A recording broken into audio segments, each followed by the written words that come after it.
สวัสดีครับสบายดีสวัสดีครับผมวันนี้กลับมาพบมาพ่อเขาสั่งบาเสิร์ชาแนลคือเก่าคือเดิมพี่น้องมาพี่น้องมานี่บาเสิร์ก็จะพาพี่น้องกินข้าวเที่ยงกับปลาแดกกับผักนึ่งผักลวกแล้วก็กับจะต่อพี่น้องหอมแดงอ่ะฝากกดไลค์กดแชร์กดติดตาม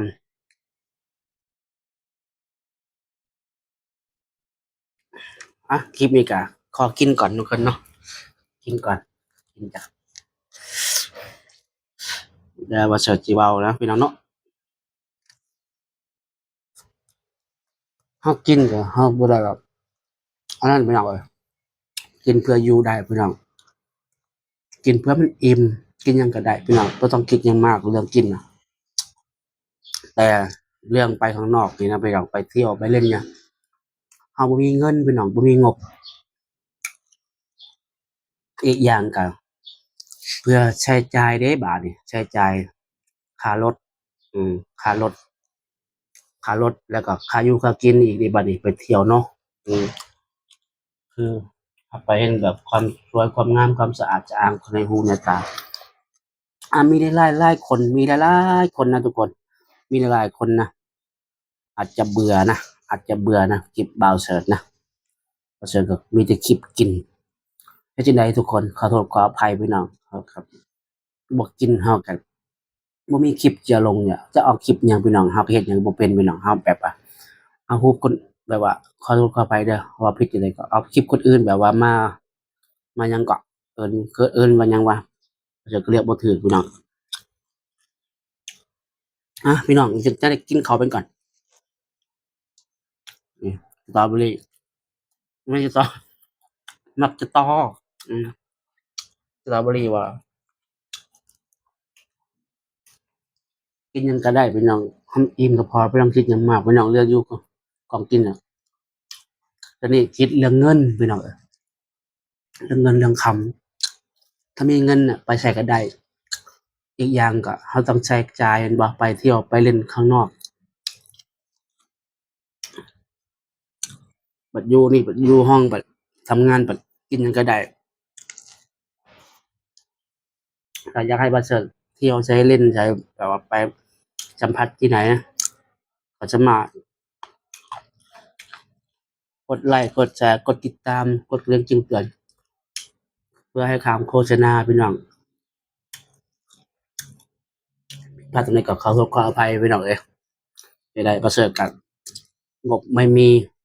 ทุนไม่พอเลยรอไปก่อนกินไปแล้วไปก่อนเนี่ยอืม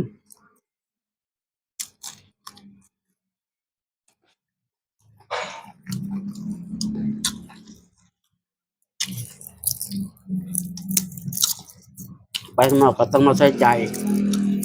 ต้องมาเสียเงินอีก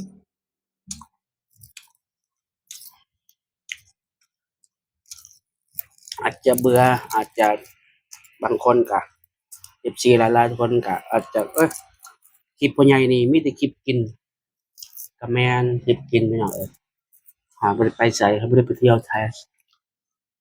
อยู่แต่บ้านอยู่แต่ห้องอยู่งาน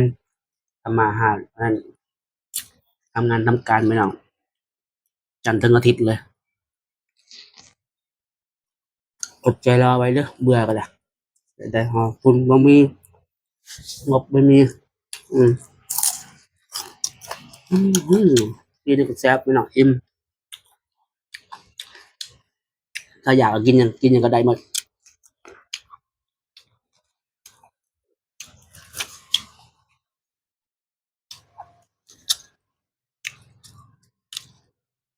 แจ่วจำแจ่ว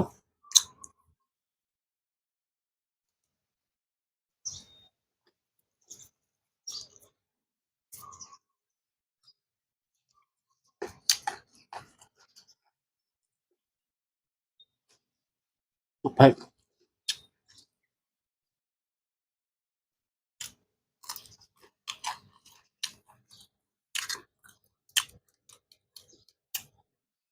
อืมหอมแดง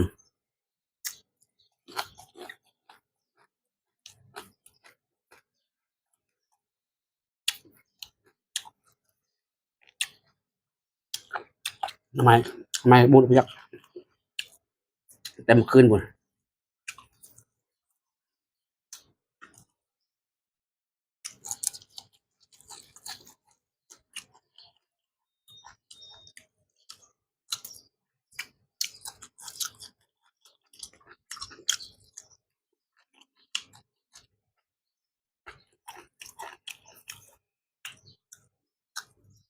กินง่ายอยู่ง่ายทุกคนเลยเอาบริกิจอย่างมากเรื่องกินอ่ะ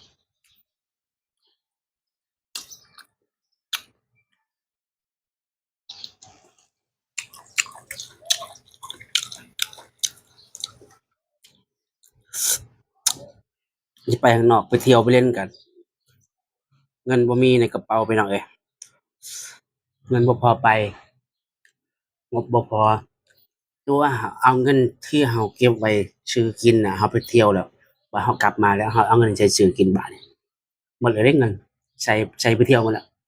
อืมเรางบบ่มีเนาะไปข้างนอกทุนเราบ่มีถ้าทุนเรามีถ้างบเรามีแต่เงินเราแบบมีตั้งหลายเราไปได้เที่ยวได้บ่ได้ว่าเงินมีตั้ง200 300เอาเงินจากที่นี่ไปเที่ยวซะไปเล่นค่าใช้จ่ายอืมเราไปเล่นเราบ่ได้แม่นจะว่าเราบ่ได้กินหยังใดเราต้องกินน้ำกินอิหยังกินข้าวบาดนี้ค่ารถอีกนี่แหละทุกคนเอ้ยค่ารถค่าใช้จ่ายอ่า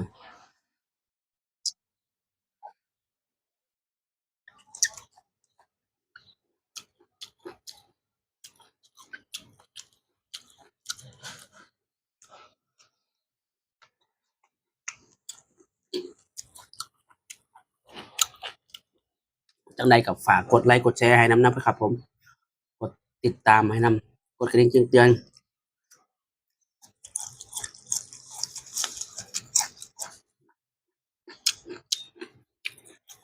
ต่อ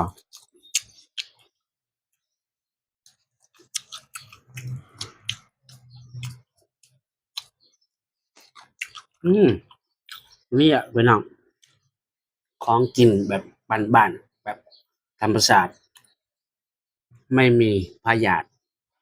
ไม่มีนั่นโรคอาจจะมี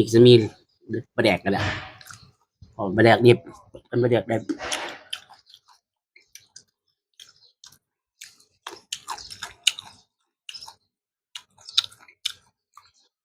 อ๋อโอเคพี่น้องคลิปนี้ก็ฝากกดไลค์กดแชร์กดติดตามให้บ่าวเสิร์ชเด้อพี่น้องเป็นกำลังใจให้ลูกหลานคนนี้นะบ๊ายบายพี่น้องสวัสดีครับผม